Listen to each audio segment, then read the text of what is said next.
the power Taylor as he takes on the reigning Premier League champion James Wade. Your commentary team, Nigel Pearson and Sid Waddell. Well, the context here is that since January 05, Taylor's played 84 matches in the Premier League and lost only 5. Nigel, 2 of those matches he lost were to this man, James Wade. Nobody's beaten him twice, but both times Wade had to average 105. He's going to need that tonight. Very much so, Sid, yes, and this man ended Taylor's 44-game unbeaten run in the Premier League, so he knows how to do it, and he's coming into a nice little bit of form. He's confident in all the pre-match interviews and the build-up to this big showdown between Taylor and Wade.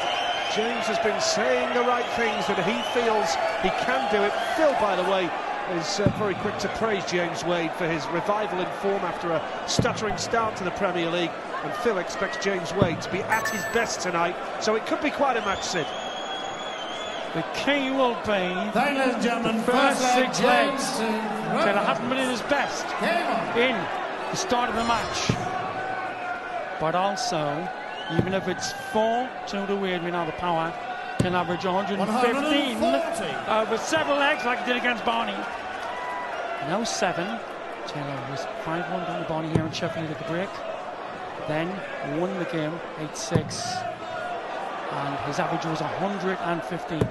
140. But Wade last week, 4-1 down at Whitlock. In Brighton the other week, 7 on the trot from 4-1 down. So we could see a classic after the break.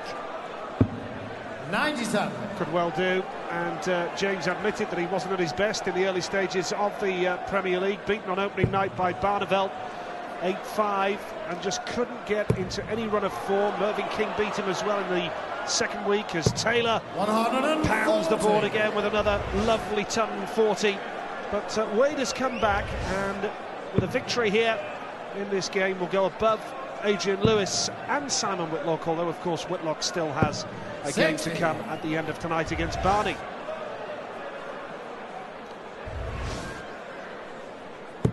Yeah, a 2-pointer here, and he would be 4th for the night.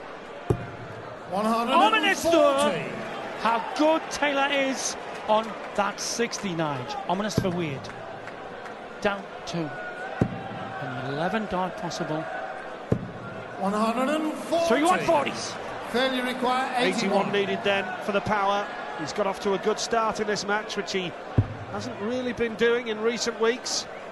And he's going for bullseye now to break the throw of James Wade in the very first leg of the game. 56. Not too far away. Wade's got to take this out now, Sid. 64. Has he ever, Nige?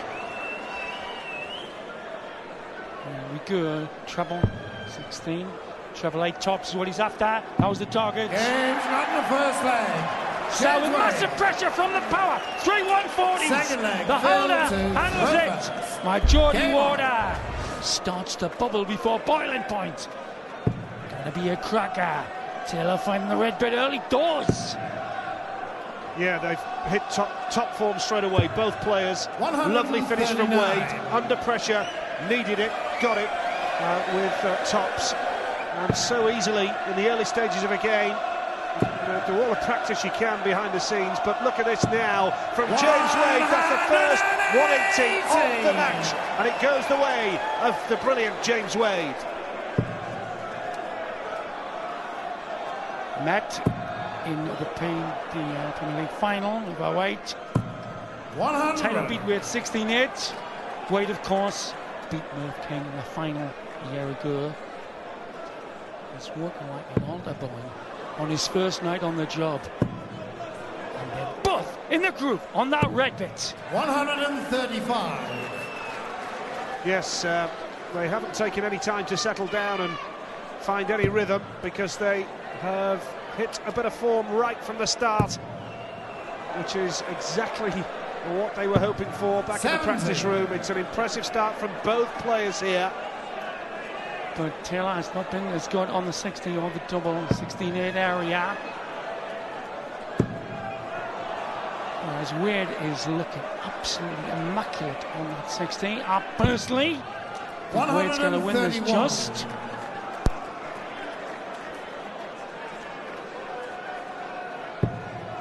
It's short. It's short. It's the same I repeated 5 times out of the last 10 weeks. 100. He has been dropping James short. And only have a 95 averages in the league. Sorry, 55. For 2-0. Excitement! Getting to the referees. Calm down, Nige. Double jump! Wade gets that perfect start. 2-0 lead for James Wade against the power Taylor. Still a long way to go. If you've just joined us here at the Sheffield Arena, James Wade has got off to a great start against this man. And Taylor, remember, unbeaten in 9 outings so far in the White Mackay Premier League. But Wade has got off to the dream start, a break of throw, and that is absolutely vital. But it won't phase Taylor. He'll be back and pushing every step of the way, that's for sure. A good friend, Peter Manley, Terry Jenkins, and Mervyn King are 3 guys who've been Taylor in this. Wade's done it twice. Freddie Flintoff loves darts just about as much as he does cricket. Got a board in the Lancs dressing room. 60. Slag visit by Wade. Brilliant averages. Yeah, great to see Freddie here. The dartboard in the Lancashire dressing room, and should mention as well, West Bromwich Albion in the Championship, just been promoted to the Premier League. They've got a dartboard as well, as Taylor pounds the trebles here magnificently. But yes, West Bromwich Albion taking time on their away trips and in between training sessions on the dartboard, Sid. Don't tell Alan Smith in the tune like that, or they'll abandon footy. Great darts! Perfect darts! Look at the averages! Remember the world record, 116, done by Taylor against John Part in Aberdeen last year. What a match! 140. Well, averaging 108.64 and he's 2-0 down, Taylor. But Wade has got to take this out, you get the feeling. It's a tall order, but the standard of play so far has been superb. Taylor will come forward to try and break James Wade's throw 85. and get back in the match. Fairly require 81. Me and Rod Aaron both agreed if it's 4-2 with the break, Wade will probably shade it. So these are vital legs to peg back to make the deficit 1. Red bit. Across the board. For the green bit. Game's on the 3rd leg. Well, first time he's hit the double in 3 attempts.